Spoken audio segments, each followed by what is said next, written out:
Box office దగ్గర Hanuman సృష్టిస్తున్న సంచలనాలకు trade వర్గాలే ఆశ్చర్యపోతున్నాయి. Teja సజ్జా హీరోగా ప్రశాంత్ వర్మ దర్శకత్వంలో రూపొందిన ఈ సూపర్ హీరో ఫిలిం చిన్న సినిమాగా విడుదలై సరికొత్త రికార్డులు సృష్టిస్తుంది. ఇప్పటికే 200 కోట్లకు పైగా గ్రాస్ రాబట్టి 300 కోట్ల గ్రాస్ దిశగా దూసుకుపోతుంది.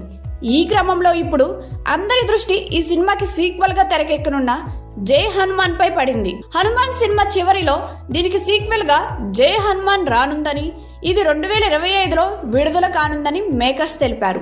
అయోధ్యలో బాలరాముని ప్రాణ ప్రతిష్ఠ సందర్భంగా సోమవారం నాడు ఈ సీక్వెల్ ప్రీ ప్రొడక్షన్ వర్క్ ప్రారంభించినట్లు అధికారికంగా ప్రకటించారు. అలాగే జై హనుమాన్ చిత్రం అనేది హనుమాన్ని మించి ఎన్నో రెట్లు ఉంటుందని, హనుమంతుడి పాత్ర ప్రధానంగా ఈ సినిమా సాగుతుందని దర్శకుడు ప్రశాంత్ వర్మ ఇప్పటికే చెప్పాడు.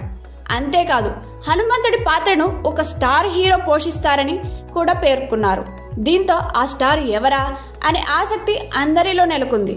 అయితే జై హనుమాన్లో హనుమంతుడి పాత్ర పోషించబోయేది రానా దగ్గుబాటి అని తెలుస్తుంది. విభిన్న సినిమాలు పాత్రలు చేయడంలో రానా ఎప్పుడు ముందుంటారు. విలన్ పాత్రలు, ప్రత్యేక పాత్రలు పోషించడానికి కూడా వెనకాడరు. తెలుగుతో పాటు హిందీ, తమిళ సినిమాల్లో కూడా నటించారు. అందుకే రానాకి పాన్ ఇండియా గుర్తింపు ఉంది. ముఖ్యంగా బాహుబలిలో బల్లాల దేవగా ఆయన నటనను అంత తేలికగా ఎవరూ మర్చిపోలేరు. పైగా చారిత్రక, పౌరాణిక పాత్రలకు సరిగ్గా సరిపోతారు. అందుకే బలమైన హనుమంతుని పాత్ర కోసం ప్రశాంత్ వర్మ రానాని ఎన్నుకున్నట్లు సమాచారం.